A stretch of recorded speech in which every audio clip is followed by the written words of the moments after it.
Along a quiet stretch of Northern California's Redwood Highway, something evil once crept beneath the trees. Between February and April of 1981, a string of violent crimes shook sleepy towns nestled along Route 199. Locals would come to know him only by a name that haunted their nightmares: the Redwood Highway Reaper. This is the fictionalized retelling of a killer inspired by real events, one whose charm masked a chilling darkness. Viewer discretion is advised.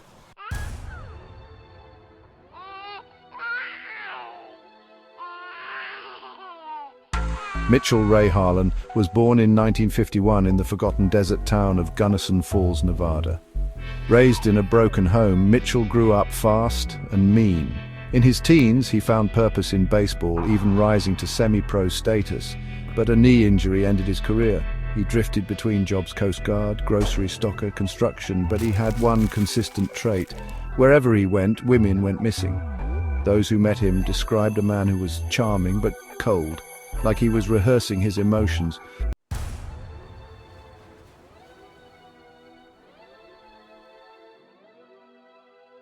The first known incident occurred in Crescent Bay, California. On February 5, 1981, Amy De La Rosa's shift ended like any other, until she never came home. Police found her in the stockroom, strangled with signs of assault. A baseball cap was left behind, tucked under a freezer. 5 days later in Gasquet, 2 college students were attacked in their dorm. One would survive and give police their first real description. "He smiled while tying us up," she said, "like we were part of a game."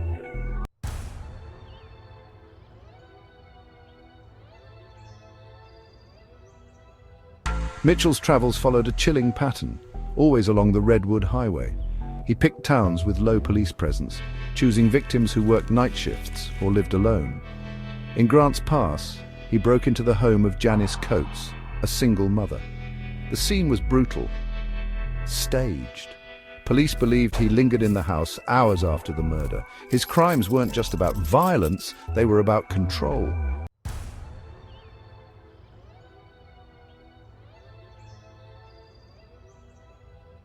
Fear took root.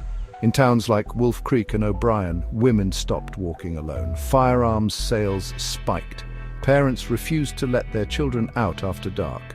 Police stations received daily calls from citizens claiming they'd seen a man in a blue Pontiac, or a stranger asking too many questions. But Mitchell was a chameleon. He posed as a traveling salesman, a trucker, a former soldier. Each role gave him access, trust, and opportunity. And the murders kept coming.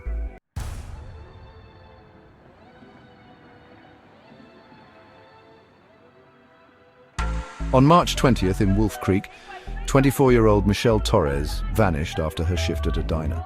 Her body was found 2 weeks later near the banks of a river, bound with electrical tape. Authorities noted a disturbing detail. Her wristwatch was missing, but her shoes had been placed neatly beside her. Psychologists believed this indicated a ritual, a serial killer's signature.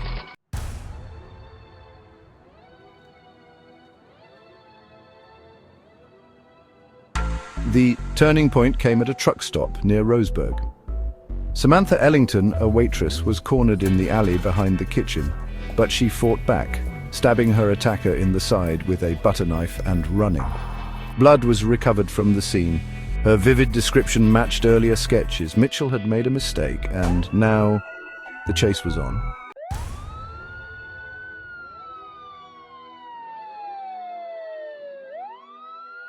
Three days later, police spotted a stolen blue Pontiac near Klamath Falls.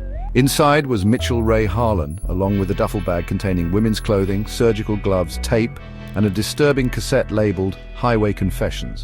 The tape contained road noise, muffled breathing, and music, but no words.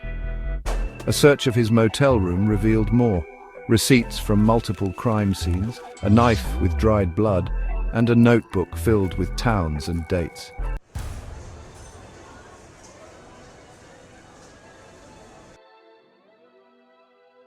In court, Mitchell never spoke, not once.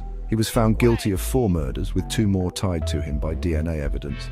The jury sentenced him to death in 1983. But many believe his true body count was far higher. Over the years, cold cases along Route 199 have been reopened, and Mitchell's name remains a haunting possibility. He died in prison in 1998, never admitting to a single crime.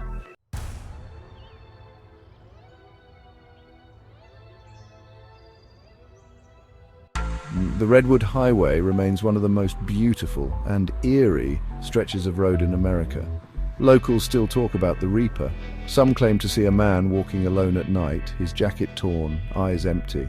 Others believe Mitchell wasn't acting alone. And a few think the real Reaper is still out there, hiding among the redwoods. Based on real events, all names and locations fictionalized. Disclaimer.